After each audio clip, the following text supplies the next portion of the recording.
Welcome back to Ask Sloan, everybody. Sponsored by Zentavos. Keep more of your money. We are here today with part 2 with Jenn Perez. Yes. And we're very excited to continue our conversation about when everything's going, when you're doing everything right, but it's still not working out. Or not, the money isn't there.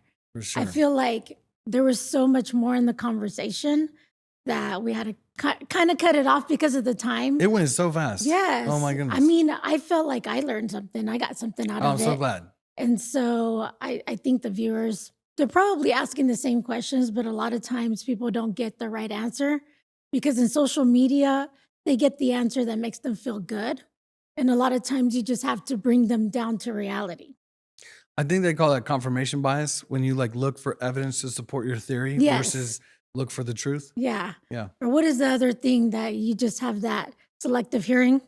Hey, combination we all have of that both, every once in a while. Yeah, for sure. Yeah, it was especially as a business owner because it's your baby and you've invested time, you've invested money into it. And then all of a sudden somebody is coming over here and maybe saying, maybe it is constructive criticism, but they get offended a little bit. Well, I think it's super funny that everybody wants the Monday morning quarterback.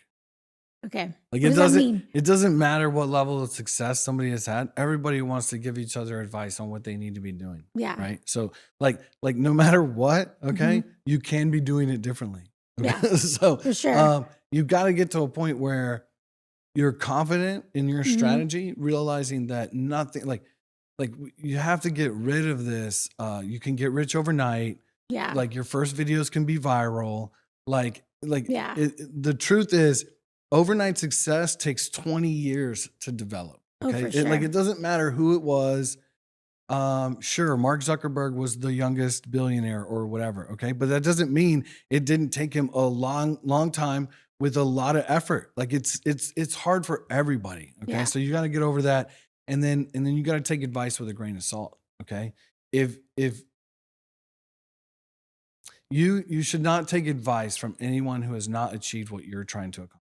That is a really good point. I feel like a lot of times, and this has happened even in my business, you have agents, because I'm a real estate broker, and you have agents that come with their opinion and they're saying, well, you should do this and you should do that when they haven't had enough time in the business and they feel like they could do it better because they heard some other realtor on social media say that this is the way to do it. Oh, yeah. No, if it's on TikTok, it has to be true, right? Yeah. So I feel like that happens a lot. And a lot of times that's a really good point that if they haven't done it, why am I going to listen to them? I want to listen to somebody that has been there, has done it, or experienced it, even if they failed at it. I really don't care, but at least I can learn something from it. Not somebody that hasn't done anything. Absolutely. And then they try to give you the advice. Absolutely. So talking a little bit about business, so when people are trying to start a business, I feel like a lot of times they get stuck. Okay. They're stuck and they're just not as good as they think they are. Okay. What would you like? How can you say it nicely and they're coming to you for advice? How would you what are they stuck guide in? them? Help me out a little bit with what are they stuck in? Like they get stuck with what? I feel like a lot of times it's the finances. Okay. The finances are one of the things because you're pouring so much money into it and you don't have enough money to delegate. Sure. And you don't have enough money to get a CPA or get an attorney. So they feel stuck because they feel like I don't have enough money for these things and I can't move as far as where I'm at. Absolutely. So I think education is super important in that situation. I've talked about on this podcast before. Every business I ever started, I started with nothing. Okay. Yeah. And I don't recommend that. Yeah. Okay. Because businesses cost money. I use this analogy, right? You drive by the corner and it's a great corner for a gas station, right? Yeah. It's just this empty lot, but there's tons of traffic. Like this would be a great gas station. Yeah. Well, before you can sell 1 gallon of gas, you've got to buy the land. You've got to hire a construction company. You got to build the building. You got to purchase all your inventory. You've got to hire staff to man the cash registers, right? So, like, how much is your investment before you can sell 1 gallon of gas? So, first-time business owners that really don't understand, the cost of doing business, that's tough. Okay. So in that situation, you got to sell, and you really need to back into, what can I sell? What's my capacity, right? What am I capable of generating, okay, in sales? We talked about on our last episode, in my business with Jacinia, we're focused on 100 CFO clients. That gets us to a baseline of revenue so that we can pay all of our bills. Okay. Well, what if you don't know what your bills are? Yeah. And I think that's the problem with a lot of business owners, is just that they start it, which is great, that they have the motivation to do it, but they have absolutely no idea, okay, this is exactly what I need every single month. Absolutely. And there's 2 parts to that. There's, what do you need personally? The first thing that I ask people when they come to me and they're starting a business and they have these questions, Yeah. because I don't give unsolicited advice. I'm not going to help if you don't want help. I right? learned that on that other episode. Absolutely. So, but if you have those questions, the first thing I'm going to say is, how much money do you need to live? Okay. Yeah. And if it's, a lot of times they come with some low number, Yeah. oh, I only need like $2,000 a month. Okay, great. Well, are you seeing anybody? Yeah. Do you have any kids? Like it costs my family quite a bit to manage on a monthly basis to just get by. Right. Yeah. Okay. Not, hey, am I saving any money? Do I have enough money for health insurance? Like, what is your personal budget? And then, you know what? Multiply that by at least 1.5. Okay. Because you're going to, as soon as you start making money, you're going to grow that out a little bit. You might even want to multiply that by 2. Yeah. So if your number is 5, then, hey, I need $7,500 or I need $10,000 a month. Okay, great. Well, what does your business need? Okay. How much is rent? How much is your computer? How much is this? There's this thing called CapEx, capital expenditures, right? Okay, great. You went out and bought a computer, right? You spent $800. You got it for sale. Yay. How long is that computer going to last? 2 years? Yes. Okay. 2 Then you years. need another one. Yeah. Okay. A lot of times you'll get to that moment where you need another machine, but you haven't saved any money for your next machine. So really understanding the cost of living for you and your family, and then understanding the cost of doing business. Okay. You need to know those numbers. Okay. And just make it simple. Don't make it really hard. Just make it simple, and then multiply it by a little bit of a factor. So you've got some cushion in there. And then now you need to back into that. If you sell a product that's $500, okay, and you need $10,000 to cover your person and your business, okay, well, you need to sell 20 of those a month. Can you sell 20 of those a month? No. Right? Okay. As a real estate agent, okay, I get a 3% commission. Okay. Maybe if I'm lucky, maybe I'm only getting 2%. Okay. Whatever that is. Okay. So if it costs me and my family $100,000 a year to support ourselves, okay, let's bake some tax in there. Okay. $130,000. So now I need $130,000, right? Okay. 35%. And then, right. Okay. and then, well, what does it cost me to run my agency? Okay. And real estate is not a ton of expense there. Okay. But let's say it costs me another, $35,000 a year. Let's call it 30, just okay. So it's $160,000. Okay. Well, if I'm earning 2%, okay, then how many millions of dollars worth of property do I need to sell to make $130,000 a year? And I think that's always, people that start real estate, they don't factor that in. So if they are just a real estate agent, they have to pay a certain percentage to their brokerage. Sometimes they have franchise fees depending on what brokerage they're at. And then they have to set aside for the taxes.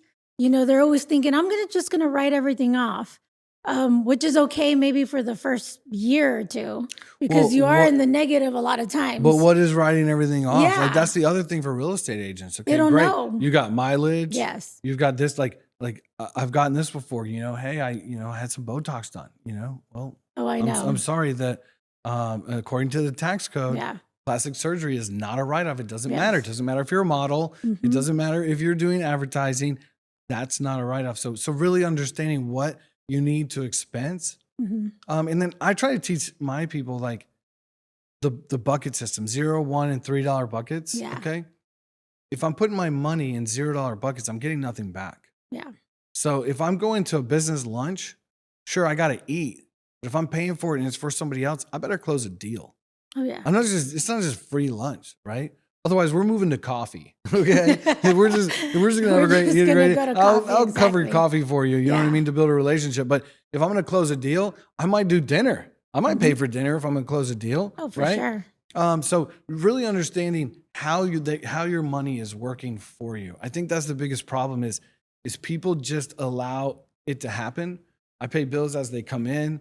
I try to make the money that I can make, but they don't have any strategy around it. They don't know how much they need to make, what it takes to make that, and then what it costs them to make that. And I think that's super important for first-time business owners to really spend some time understanding your numbers. They say it on Shark Tank all the time. Yeah. You got to know your numbers. Yeah. If you don't, you can't be successful. And at the end of the year, see those numbers because or every quarter, just see what's coming in, coming gotta out. review Because if them. not, you're not going to know what your goal is for the following year. Absolutely. And you're just kind of like blindly just doing it. It's super important. You need to have an admin day, okay? Whether that's Yeah. 2 hours on Monday or Friday, like you need to look at your math.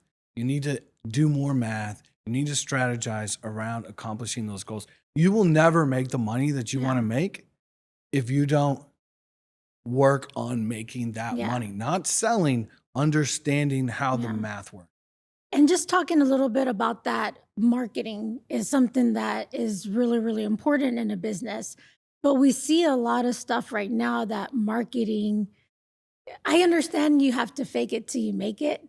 But a lot of times, a lot of people spend so much money on things that really don't make sense on that. And one of the things is because we were just talking about how you want to invest in yourself.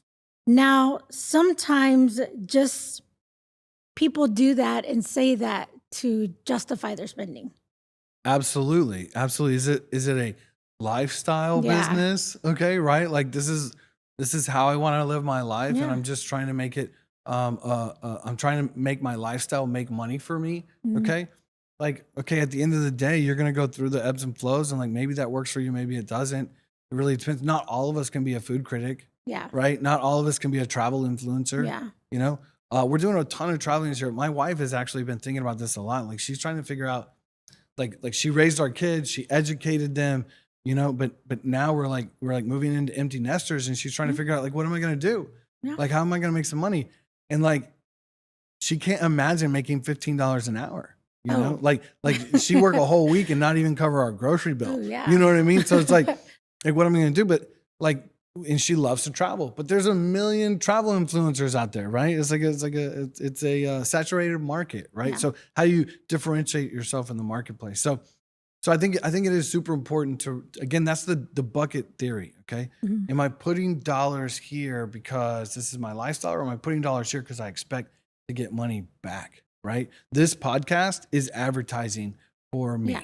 Right. Of course. And that's what it's for. Do I enjoy it? I 100% enjoy it, but it has a very specific purpose, and I expect to get a return on investment for it. Yeah. There's a plan.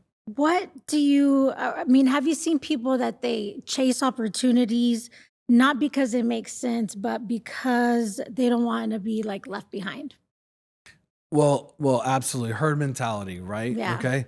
Do you think you see it more in women than men? I'm not trying to Absolutely be a not. sexist. No, absolutely Really, not. on both? You think it's Yeah, no. It's just maybe packaged a little bit different. Okay. okay? It has nothing to do with gender. It has everything to do with whether or not you're a first adopter. Okay. So first adopters believe in being first, and they're okay. Let's think about it like playing cards. Okay. Mhm. When you're playing cards, you got some people that play every hand. Yeah. Okay. Those are first adopters. I'm gonna play every hand because that gives me the biggest probability that one of these hands I'm gonna hit. But the issue is if you don't hit enough hands, you're gonna Spend all your money. you're gonna spend all your money, right? Yeah. Okay. And so making sure you're spread out over those investments is super important. But then you've got those that they really think about their hands and they fold a lot. Okay. Yeah. And so they only play certain hands. Okay. For me, cryptocurrency. I was not a supporter of cryptocurrency up until recently, probably last year. Okay. Yeah. Until Bitcoin hit 100,000, but that wasn't the marker for me. The marker for me was when Jamie Dimon, the CEO of Chase Bank, finally said, "Hey, I think now is the time that you can invest in crypto safely." Yeah. Okay. And the reason why is because up until that point, the risk profile for cryptocurrency was at any moment, the Fed, the Federal Reserve, the SEC, the United States government could say, "Hey, we're going to outlaw cryptocurrency. Mm-hmm. We're going to make it not valuable." Yeah. Right? China did that. And China still has a ban on cryptocurrency. So it's still a huge risk in my opinion. Mm-hmm. And there's nobody's using it as currency, right? Yeah. Okay, so I was not a supporter of it. Are there people that became billionaires in the cryptocurrency space? There were first adopters. But to be honest with you, I know a lot more people that lost a whole bunch of money in cryptocurrency than I know people that became wealthy in it. Yeah. Okay. There's a small percentage. And so what I like to say is invest in what you know and believe in and what you're willing to go through the pain to get to the gain for. If you just dabble in everything, you're never going to succeed, right? So when do you know if a person should quit? Wow. Okay. You So know, when and should you that's- quit, right? Yeah. That's huge. I feel like That's that a is big deal. It's such, because like I said at the beginning, it's your baby. You've invested all this time, money, exhausted everything. I don't know if it's like an ego thing or just, what is it? Like, how can a person just know I got to give up or bankruptcy or however? Sure. So it's a really tough question.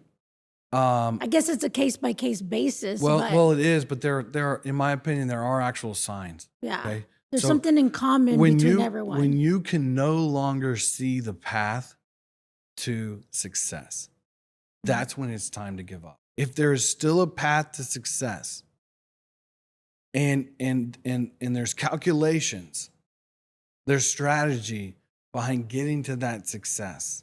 Okay. When you're one man show, it's like when you've lost confidence in your ability to sell, Yeah. right? When you've lost confidence in your ability to make it happen. If you have a team, when customers no longer trust you, Yeah. when investors will no longer invest in you, when employees will no longer work for you, okay?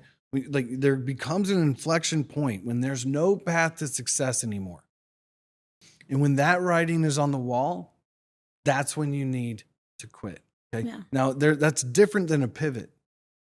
A pivot is when you still have opportunity, but it's not in the same place. Yeah. I've talked about when I ran a powder coating company with one of my best friends. He was the owner and he hired me to be the CFO. And we got to a place where the oil business, the oil industry got, Went came down. down. It fell down. Yeah. So our powder coating business went from $250,000 a year in revenue down to like 70. But we got a lot of hot rods. We started working on a bunch of cars, and our car revenue went from like 30 grand to like 250,000.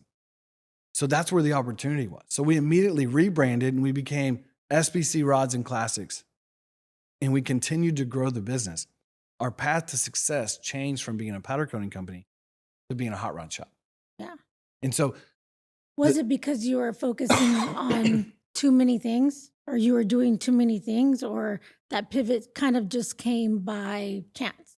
well, we were a shop. And so like people would bring us stuff and they would want us to do it. Yeah. In powder coating, paint and body, metal fabrication. Those were the things that we did in our shop. Mhm. Okay. But we were a consumer business. So we didn't manufacture anything. Yeah. It was what you brought in the door. So we Yeah. were subject to what people brought in the door. Yeah. So people stopped bringing in industrial powder coating jobs and started bringing in hot rods. Yeah. And so I asked my dad once, I was like, how do you know what the Lord is blessing? Because I didn't feel like it was really tough, but I didn't feel like it was time to give up. And my dad was like, I think it's pretty obvious. So if there's a path to success and you can see it and you can do the math on it and you can understand how to get there, then that's when you stay the course. Yeah.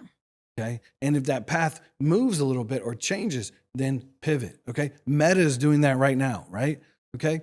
Meta pivoted from the metaverse, AR, right? Augmented reality, virtual reality, VR, to AI. They weren't ready for it yet, I guess. I don't know if we're ever going to be ready for AR or VR. I think people want to live in the real world, but that's just my opinion. Yeah. Okay. But, I understand why he thought that because of the pandemic. Everybody's at home. Nobody's doing anything, but everybody still wants to be connected. Yeah. That's totally fine. But guess what? It didn't work. Yeah.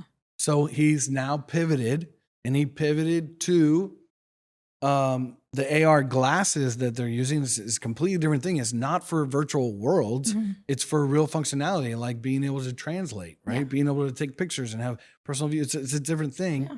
And then AI, right? Yeah. And AI is the new frontier. And so that was a good pivot for Meta. Yeah.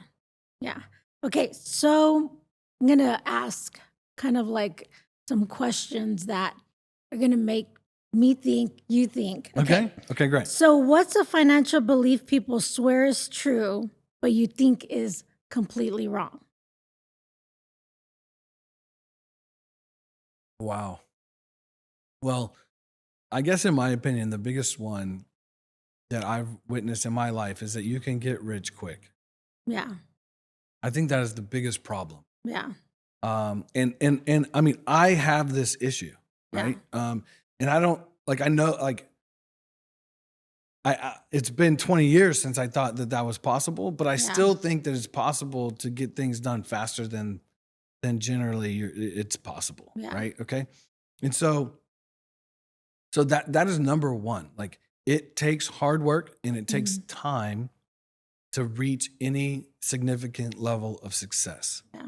Okay. And then anyone who inherited the money, okay, that's not getting rich quick. Okay. Yeah. Right. And most people squander their inheritance.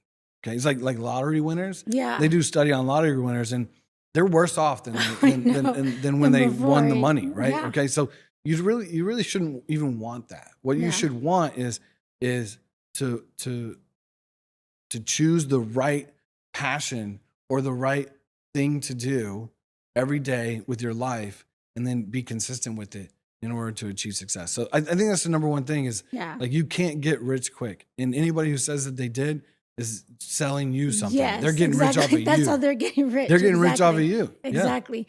I feel, in just my opinion, is that debt is wrong. Okay. Or bad. Oh, I feel like that's another one that. Okay, so the debt is wrong or bad. In my opinion, I feel like a lot of people, their belief, and they swear that you should not get into debt, especially like me growing up. My dad, he was one of the persons that's like, I want to pay everything cash. I want everything paid off. I'm not going to purchase it until, but when it has to do with investments, a lot of times people feel like, oh, well, because there's a lot of things that are popular out there that talk about it. Absolutely. That's a great one. Okay. Yeah. Is debt bad or is it wrong? Okay. And what I would say is, like starting a business, and let's say they do run out of money. Should you borrow money to start a business, right? Yeah. Number one, it's really hard to borrow money to start a business. Yeah. Okay. Even the SBA loan, they ask for everything. Oh, it's so tough. Yeah. And, what I would say is that no, it's just like anything else. There is no like yes or no to this. It's really about how. Okay. Yeah. So some debt is absolutely terrible. Okay. You do not use debt to buy groceries. Yeah. Okay. Now, if you're starving and you have to, okay, maybe you do, but it's still going to be a tough situation, right? You should not use debt to buy stuff. Okay. The thing is when you use debt, you have to pay more than what you borrowed. Yeah. So the debt has to generate money. So if you're borrowing money and putting it into an income generating solution, that is good. Yes. But it's got to have a bigger margin than the interest. Yep. So if you borrow money to pay borrowed money, bad. Yeah. It's not wrong. Sometimes you have to do it, But if you get stuck in that hole, it can become a Ponzi scheme, Exactly. right? And like, Yeah. and if you're never generating revenue, big problem. So Yeah. debt to generate an increase of revenue is good. That's good debt. Okay. But you got to be really disciplined with it. You got to understand your business model and you got to know what's up because markets rise and fall. Same thing with real estate. I mean, you listen to Grant Cardone and like real and Robert Kawasaki, yeah, like they're real two estate is different- the way to go. Yeah, Like, but no they matter have what, two different put points all of your view. money in it, right? Yeah. Just put all your money in it. But the truth is right now, how's real estate doing? Yes, it's It's not doing as good. terrible. Yeah, It's been soft for Yeah. 2-3 years. People are paying people to buy their Yeah. properties, Oh, right? for sure. It's completely different than in the Yes. pandemic where there was where people were getting into bidding wars and Yeah. overpaying for property. So just like anything, markets, come and go. Yeah. So I would say that is also true. I've had clients that are debt averse.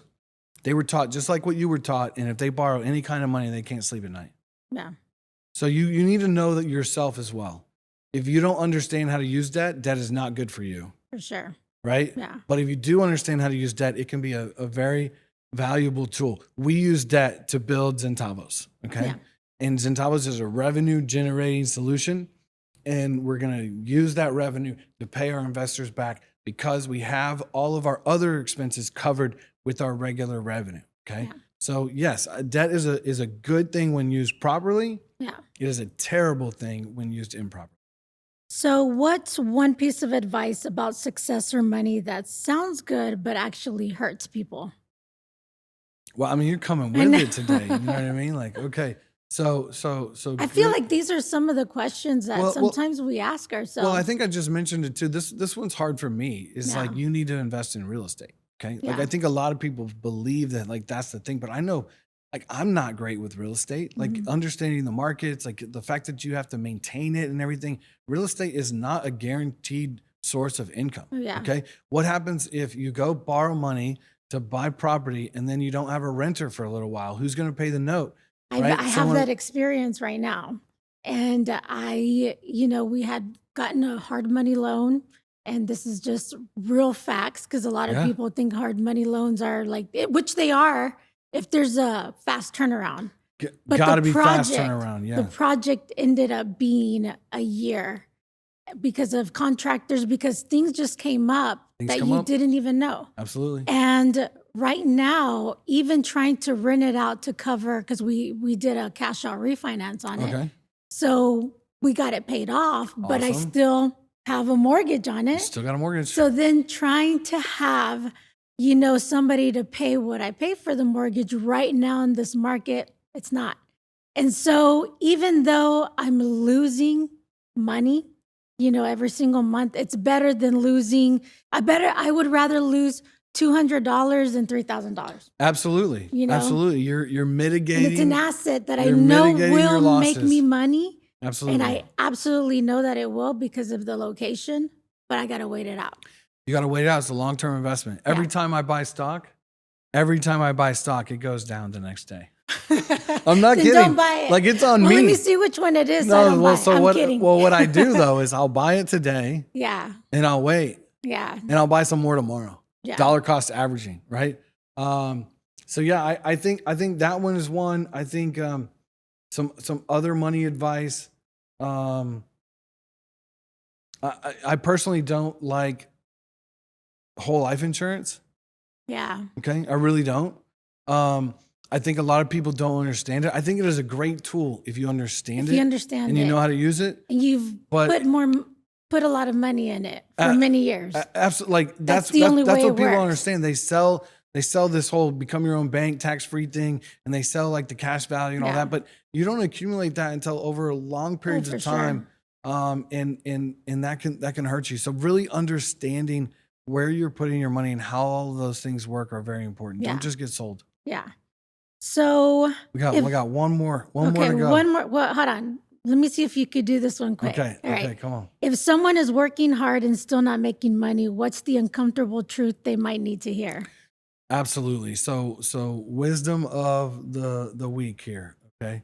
So if you're working really hard and you're not accomplishing anything, then it's definitely time to pivot. Okay. Yeah. It's definitely time to pivot. Bang your head against the wall until you can't see. And then when you can't see, move on. And you know what? Sometimes you're not quitting, you're not giving up, you're evolving, you're changing, you're starting something new. Don't throw good after bad. No. Okay. When you've had enough, it's okay to throw in the towel on this one and start again. And just the last question, because Yeah, I always give it to want to me. hear entrepreneurs, what is your definition of success? My definition of success is achieving goals. It doesn't matter what those goals are. I like to set goals that are really, really, really, really, really, really, really hard. And it takes me a lot of time to do that. But I celebrate the little wins along the way, which makes it worth it. That's what success is to me. It's not a number. It's not a moment. Success is a journey of achieving goals. Love it. Well, I don't know if we have to do, and I think you answered all the questions. I think Well- I learned a lot. Well, thank you. Thank you Jen. so much for inviting me. Absolutely. You Thank know, it you is- for producing this podcast. Yes, it's called Ask Sloan, so I had a lot of questions to ask. I love it. That's so awesome. Thank you so much. Well, thank you so much, Jen. I really appreciate you. And don't forget to like, subscribe, and hit that notification button. And by all means, reach out and let us know what topics you'd like us to. Sponsored by Zintavos. Keep more of your money.